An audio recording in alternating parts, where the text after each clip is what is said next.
Séguéla, vaste département de 9 sous-préfectures et une population à 80% rurale. Ici, la culture de l'anacarde constitue la principale ressource agricole. Mais depuis le début des années 2000, une nouvelle culture adhérente entre dans les mœurs culturelles, le cacao. Toute la zone aujourd'hui est couverte de cacao, mais cette culture de cacao remonte à l'année 2000. Voilà, donc les cacaoyers ici sont jeunes. Et ici, nous rencontrons moins de maladies. La présence du cacao dans la région, c'est le fait de ces agriculteurs venus du centre du pays. La culture du cacao à l'époque embryonnaire a pris du volume. À Lazarco, un de leurs campements, cohabitent plusieurs communautés.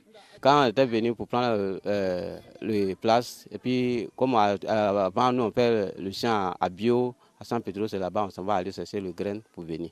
Et puis on a fait, actuellement ça va. Quand on voit cacao, on fait les pépinières, et puis s'il y a la pluie, et puis on plante. Les Kouyaka, les Senoufo et bien d'autochtones ont pris fait et cause pour le cacao.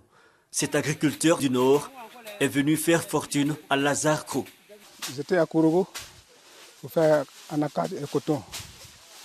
Mais j'ai vu que ça ne va pas. Le cacao qui est bon. C'est à cause de ça que je m'ai pris dans mon bagage. Je suis venu commencer le cacao. Vraiment, le cacao là, c'est bon. Je m'ai arrangé, j'ai fait coton, anacarde, je n'ai pas construit. Depuis que j'ai commencé le cacao, j'ai commencé à construire maison. Mais pour plus d'efficacité, il faut fédérer les efforts. La coopérative des producteurs de Diarabana, gros village de la région, est en passe de produire plus de 360 tonnes après avoir récolté 200 tonnes de cacao en 2012. Ils auraient pu faire mieux sans ces quelques difficultés. Les pistes, pour le moment, c'est impraticable.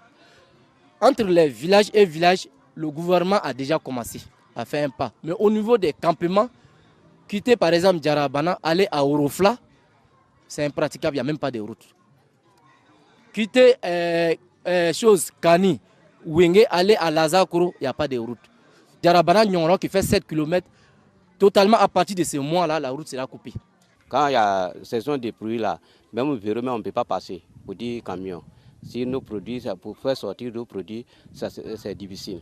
Une seule préoccupation sur toutes les lèvres, un meilleur développement du réseau routier.